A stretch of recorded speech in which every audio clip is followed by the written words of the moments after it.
Fois c'est sans équivoque, vous puez, c'est tout.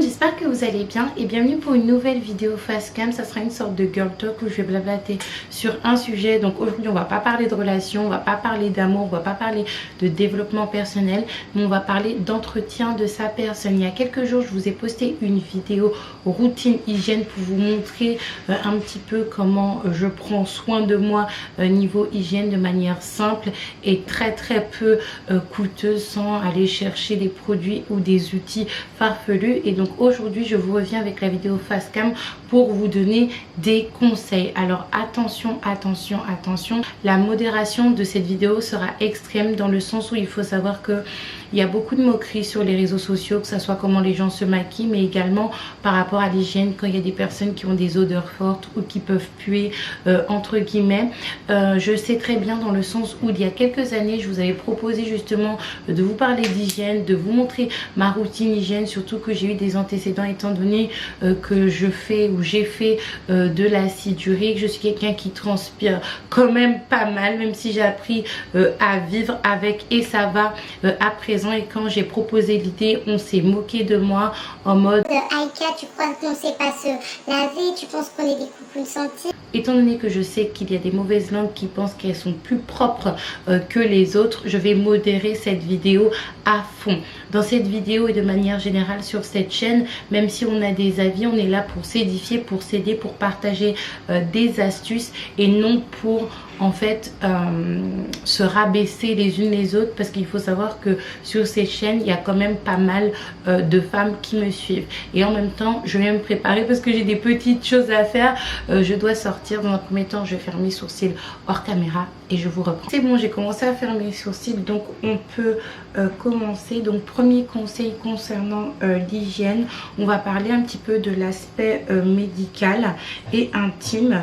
Donc dans un premier temps, comme je vous l'ai dit dans l'une de mes vidéos, il est important de faire des check-up de temps en temps, parce que des fois on se sent mal au niveau de son hygiène, on sent qu'on a des mauvaises odeurs ou des désagréments, mais souvent ça vient de l'intérieur. Donc c'est important de temps en temps de voir le médecin, de faire des petits check-up, de faire des petites prises de sang. Je vous avoue que moi personnellement c'est quelque chose, pas qui me terrifie, mais j'aime pas trop en fait le concept de faire des prises de sang, de faire des examens et d'avoir les résultats soit dans l'après-midi. Pour moi c'est beaucoup trop. Quand je dois avoir des résultats l'après-midi, je suis vraiment en PLS comme on dit, surtout maintenant avec le procédé de recevoir ces résultats via une plateforme. On est là, on n'a pas forcément le rendez-vous avec le médecin qui suit dans la journée ou dans les jours qui suivent, donc on est là à faire les apprentis sorciers, à essayer de regarder sur internet ce qu'on a, parce que des fois on va s'efforcer de régler des problèmes de l'extérieur alors que ça vient de l'intérieur. Donc important par rapport à ça. Concernant les filles, mes petites doudous, important de voir son gynécologue une fois tous les 2 ans. Moi personnellement je l'ai vu l'année dernière, sans doute que je vais le voir cette année, je ne sais pas, mais pour sûr je vais le voir l'année prochaine, pour voir si au niveau des bas-fonds, si tout va bien, si tout est en place. On va aborder un petit sujet par rapport à l'hygiène dont j'entends pas vraiment beaucoup parler, mais qui est super important, et je vais utiliser les mots les plus doux possible. D'accord. Personnellement vous faites ce que vous voulez de votre vie intime, et quand je parle de vie intime je parle de vie sexuelle du coup, mais il est important d'avoir une vie sexuelle intime la moins débridée possible, ou tout du moins la plus protégée possible, pour éviter d'avoir des désagréments hygiéniques, sans parler des maladies. Dans le sens où des fois, même si vous avez une hygiène au top, votre ou vos partenaires, et je ne juge personne, ne peuvent pas forcément avoir cette même hygiène là, en sachant que nous, et là on va parler un petit peu d'anatomie, même si je pense que pour les personnes qui me regardent vous êtes déjà au courant, contrairement aux hommes qui ont un petit trou, il me semble qu'il y en a un deuxième Je ne suis pas sûre s'il y a des hommes ou des personnes qui s'y connaissent au niveau de l'anatomie masculine. N'hésitez surtout pas à nous faire signe. Nous, on a une plage de muqueuse, donc on est plus susceptible en fait d'attraper des désagréments. Donc on fait attention à son hygiène intime sexuelle et on se protège un maximum si on n'est pas dans une relation sérieuse. Après, des accidents peuvent arriver ou pas des oublis, mais vous savez, ça arrive des fois dans le feu de certaines actions que voilà, ça part en cacahuète, mais on évite de répéter ce genre d'erreur. C'est très important et toujours dans le même registre. Et là, j'inclus les maladies. Si vous avez du coup une sexualité un petit peu, pas débridée, mais voilà, vous avez plusieurs partenaires, des fois il peut arriver des accidents, des fois il peut arriver des oublis. On essaye de faire un maximum des dépistages au niveau des MST et des IST, parce que encore une fois, ça peut impacter votre hygiène. Vous savez, il y a beaucoup de maladies qui sont asymptomatiques pendant un bon moment, et quand vous commencez à avoir des symptômes, c'est que c'est déjà la catastrophe. Donc on essaye de faire un maximum de ce côté-là, niveau prévention et niveau action s'il y a eu voilà, des petits accidents. Deuxième chapitre sur 3, parce qu'il me semble qu'il y a 3 chapitres pour cette vidéo. Si au niveau du lavage de votre corps, je vais vous renvoyer à ma vidéo routine où je vous montre en simplicité comment je me lave. Il est important en fait de savoir bien se laver au niveau des gestes, au niveau de l'ordre et au niveau de la fréquence. Alors dans un premier temps, on va commencer par la fréquence. La fréquence va dépendre de plusieurs facteurs. Ça va dépendre de vous. Si vous êtes une personne qui a une activité où vous allez vous salir, vous allez transpirer, ou si vous êtes une personne qui transpirait de nature, et ça va dépendre également du climat dans lequel vous vous trouvez. Personnellement, ici en Martinique, je peux prendre de 2, mais grand minimum à 4 douches par jour. C'est parce que j'habite en Martinique, j'habite aux Antilles. Mais si vous êtes en France, 2 douches, c'est amplement suffisant. Moi, personnellement, surtout arrivé à un certain âge, encore les enfants, ça passe. Cependant, arrivé à un certain âge, Martinique, pas Martinique, Afrique, Norvège ou pas Norvège, je conseille 2 douches par jour. Une le matin, une le soir. Moi, je sais que quand j'étais au collège et au lycée, il y a des camarades qui me disaient qu'elles prenaient que 1 douche par jour. Et je ne comprenais pas vraiment parce que moi, j'ai pas été élevée comme ça. Dans le sens où, dans la logique des choses, tu vas te laver le soir parce que le soir, voilà, tu as transpiré pendant la journée, tu t'es sali, surtout quand on est adolescent, on court, on tombe, on fait des jeux et tout. Cependant, pendant la nuit, même si tu vas pas être confronté aux saletés de l'extérieur, tu vas quand même transpirer, donc il serait judicieux de prendre une douche. Et moi personnellement, je ne conseille pas des coups de gants, à part cas de force majeure, quand vous êtes en retard, ça peut arriver. Ou quand vous êtes dans un cas particulier, par exemple vous devez prendre l'avion très tôt le matin, vous devez prendre le train, vous avez quelque chose à faire. Cependant, on prend le temps de se laver 2 à plus de fois. Cependant, on prend le temps de se laver au moins 2 fois par jour, hein, quel que soit l'endroit où vous vous trouvez. Maintenant, concernant l'ordre, je vous renvoie encore une fois à ma vidéo routine. Moi, j'ai un ordre bien défini. Je commence par les cheveux. Si j'ai besoin de me laver les cheveux, et de toute manière, je me rince les cheveux la plupart du temps. Cependant, en temps normal, je commence par les cheveux. Pourquoi? Parce que si j'ai lavé mon corps avant d'avoir lavé mes cheveux, non seulement le shampoing va tomber sur mon corps, mais ça c'est pas très grave parce qu'il y a des agents détergents. Cependant, quand vous allez commencer à faire vos soins, vos après-shampoings, vos deep conditioning, en fait ça va laisser une sorte de filet sur votre corps, et moi personnellement je n'aime pas du tout. Après, dans la douche toujours, je fais 2 premiers lavages. Après, ce sont des lavages que je fais avec des savons en pain, donc c'est beaucoup moins agressif que le gel douche, d'accord? je l'ai fait. Je vais commencer par les zones qui sont les moins sales selon moi, donc ce qui va être les bras, le ventre, les jambes, les choses comme ça, et après je vais passer aux zones les plus sales. Pour moi les zones les plus sales c'est le cou, le dessous des bras parce que ça sent, et quand je vous dis le dessous des bras, c'est le dessous des bras mais également le bras ici, parce que on a tendance à être comme ça. Je pense pas que toute la journée vous êtes comme ça, donc vraiment le dessous des bras ici avec les aisselles, pour les femmes en dessous des tétés, et après on va passer à tout ce qui va être intimité. Moi personnellement, même si je me lave avec du savon, quand je passe entre chaque partie intime, je me lave les mains, et je vais commencer du coup par la coucou, et après je me lave les mains, les fesses, etc., etc. Important de ne pas oublier le dos, ok, et la plante des pieds. Surtout que moi, je ne sais pas pour vous, pour ceux qui se trouvent en Martinique, mais moi j'aime trop marcher pieds nus. Mon chéri me dit d'arrêter de faire ça. Après souvent je suis en voiture, c'est le temps juste de descendre, de prendre un truc, etc. Mais j'aime trop marcher pieds nus. Je sais pas, c'est vraiment mon kiff. Et après avoir fait ce premier lavage, je vais faire un deuxième identique pour vraiment être sûr que tout est ok. Et après ça, je vais faire un petit lavage avec du gel douche.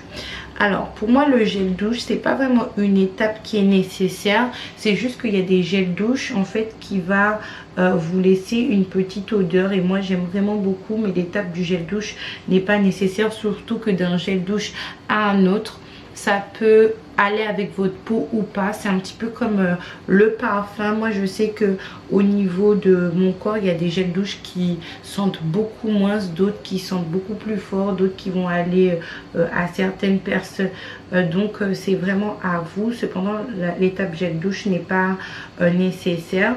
Et puis après par la suite, quand je vais sortir de la douche, je vais laver mon visage. Donc au niveau de la chronologie du lavage, moi c'est comme ça que je fais pour éviter certaines choses. J'ai lavé déjà une certaine partie, mais il y a du produit qui coule, etc., etc.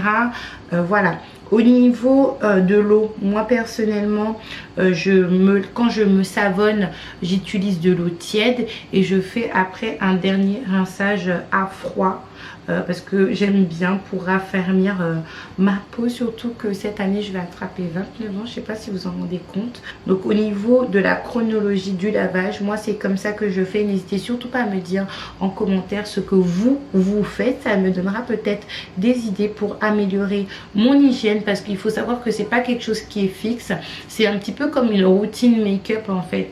Votre routine make-up de 2010, je pense qu'elle n'est pas la même que celle de 2022.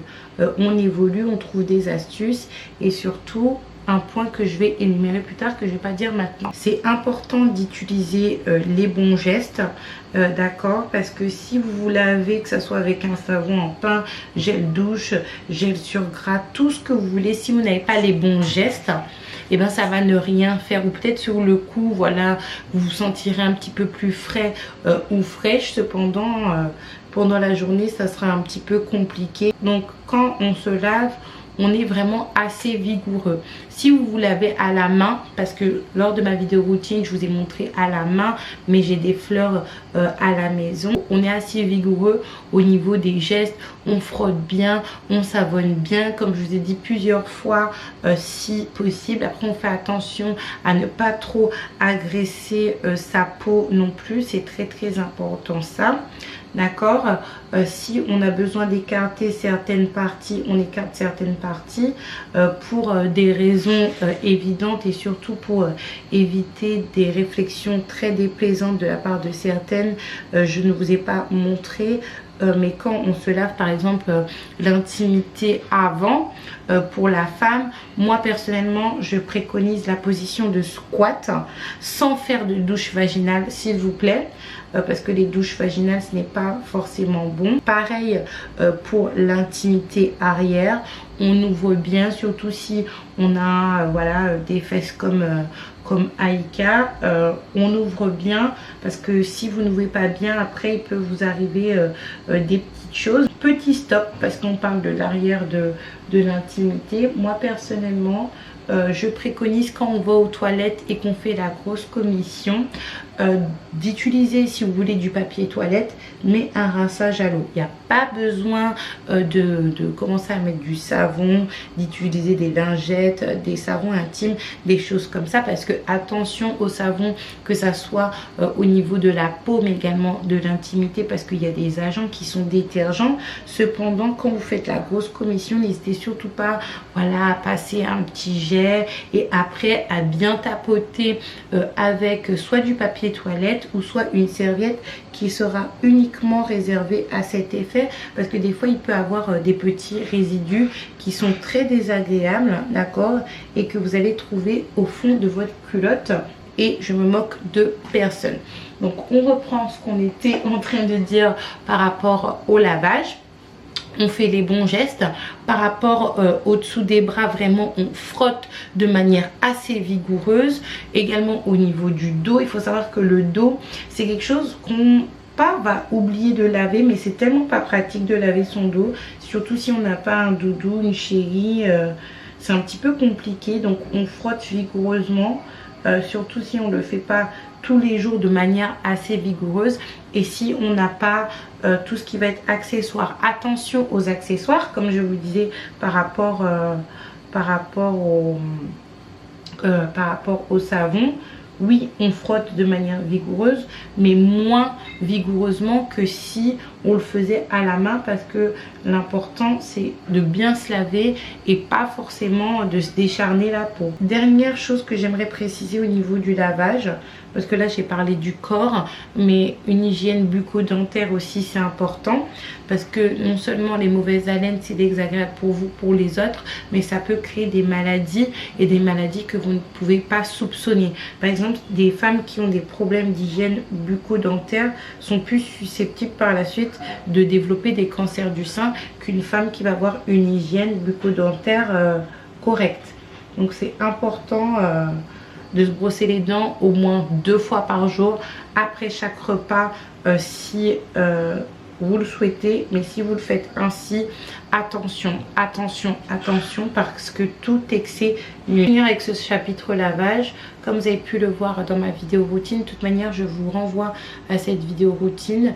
Moi, je mets toujours un filet excusez-moi, un filet de jus de citron que je mets sur du coton et je tapote au niveau de mes aisselles, parce que ça fait un effet anti-transpirant. Maintenant on va parler des produits.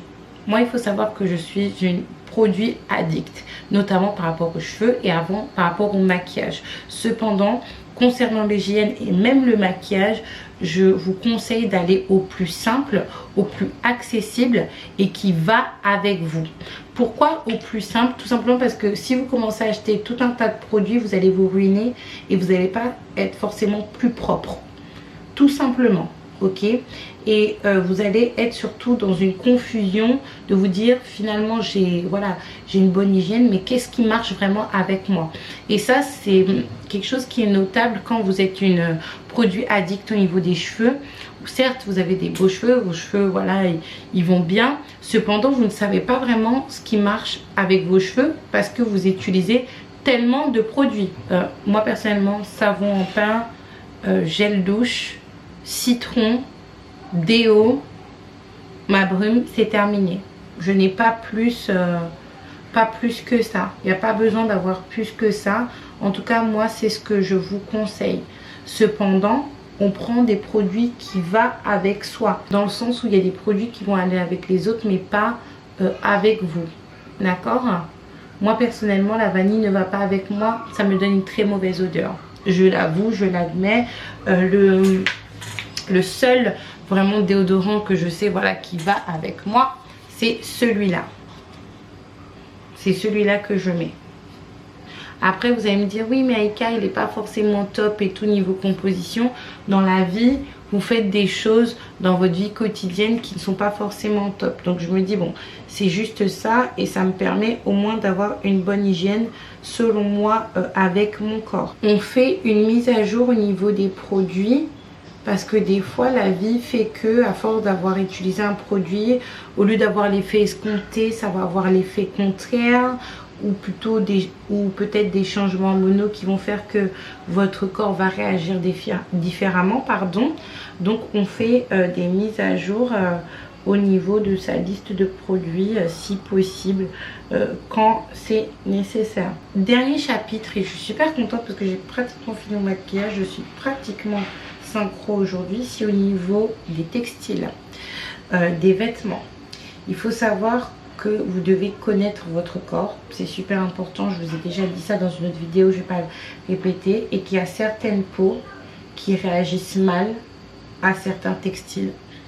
Et des fois, c'est pas votre transpiration qui va sentir mauvais, mais c'est le mélange de votre transpiration et du contact avec le textile qui va faire que vous allez sentir mauvais. Regardez, par exemple, ce genre de textile là, ok, attention, moi je sais qu'avec ma transpiration ça ne va pas. Vous allez me dire, Maïka, pourquoi tu te permets de nous dire ça? Mais d'en mettre, c'est tout simplement parce que c'est une robe, et c'est une robe sans manches. Si c'était un t-shirt ou une robe avec manches, je n'aurais jamais mis ça, parce que je sais que ça m'aurait créé des désagréments très désagréables, et que j'aurais déjà reçu des réflexions. Et que moi-même, quand déjà je commence à transpirer sans que ça sente une odeur mystique, je me sens mal. Avant même qu'on me dise quelque chose, et je suis sur le qui-vive, je me dis mon Dieu, ils sont déjà en train de parler de moi, etc. Alors que voilà, je transpire seulement, et la transpiration c'est naturel. Même si voilà, on n'aime pas forcément, c'est naturel. Donc on fait attention au niveau de l'intimité, attention aux strings, attention. Ces jours-ci, je vais pas vous mentir que j'ai eu la folie des strings et des tangas, parce que j'aime vraiment beaucoup. Je trouve que, je sais pas, ça donne un petit truc, c'est mignon, c'est bien, ça fait plaisir également si vous avez des chéris qui aiment ça. Cependant attention, mais pas ça tous les jours. Moi par exemple, j'ai un tanga qui est juste ici, qui vient de la marque Shein. Ce genre de tanga, ce genre de string, on ne met pas ça tous les jours, hors de question. Ça va vous créer des désagréments les filles, je vous laisse voir. Pour les personnes qui veulent voir, je vous laisse voir, mais ça peut être très désagréable. Déjà au niveau du fait de porter ça, ça peut être très désagréable si vous le mettez de manière répétitive. Et moi je l'ai mis de manière répétitive. Et aussi ça peut vous créer des mauvaises odeurs. Parce que vous savez, ça rentre dans la fente à l'arrière, à l'avant. C'est pas forcément le top, et ça peut vous créer des désagréments très désagréables, et en plus de ça, ça peut vous créer des mycoses, et c'est pas que les strings, mais également des vêtements trop serrés. Moi c'est mon problème, personnellement j'aime trop tout ce qui va être juste au corps et tout. Mais quand vous portez des vêtements qui sont trop juste au corps, déjà au niveau du haut ça va vous faire transpirer. Si c'est des matières comme je vous ai montré, c'est la catastrophe si ça ne va pas avec vous. Mais au-delà de ça, ça peut vous créer des mycoses à répétition si vous portez trop des vêtements serrés au niveau du bas. Donc on évite, même si on aime le sexy, on fait attention. La santé avant tout, fait au niveau de tout ce qui va être brume et parfum. Moi je suis une folle de brume. Les brumes Victoria's Secret, c'est ma vie. Il y a quelqu'un qui va me taper dessus si la personne voit cette vidéo, mais bon, c'est pas grave, dans le sens où, et la personne en question c'est mon chéri, il m'expliquait que c'est important de bien se laver. C'est important, voilà, d'avoir une certaine odeur. Cependant, on fait attention au parfum et aux brumes, dans le sens où c'est quand même de l'alcool. Et tout ce qui va être parfum et brume, normalement, on met ça au niveau des vêtements et non au niveau de la peau. Notamment nous, en tant que femmes, cancer du sein, etc. Au niveau des aisselles, de la poitrine, il faut faire super attention. Et il me disait justement par rapport aux folles de parfum, aux folles de bonnes odeurs, il faut vraiment faire la différence entre une mauvaise odeur, le fait que vous sentez mauvais. Il y a des fois c'est sans équivoque, vous puez, c'est tout. Ça arrive à tout le monde et il y a des solutions, c'est pas une fatalité. Cependant, il faut différencier des mauvaises odeurs de votre odeur corporelle naturelle. Et il ne faut pas trop abuser des parfums et des brumes. Moi je vous dis ça, mais personnellement j'aime trop mes brumes pour le moment. Je vais faire un effort quand même, parce que je me prends des tonnerres Didier tous les jours par rapport à ça. mais faites attention à ne pas trop en mettre. Et justement par rapport à cette petite conclusion là, si je peux me permettre de finir sur ces mots avant de faire la conclusion habituelle, peut-être qu'ils ont une odeur qui ne vous convient pas, mais ils ne puent pas, c'est juste leur odeur corporelle naturelle. Donc voilà, j'ai fini de me préparer. J'espère que cette vidéo vous aura plu. N'hésitez surtout pas à liker, commenter et partager cette vidéo. Moi je vous fais un gros bisou et je vous dis à la prochaine.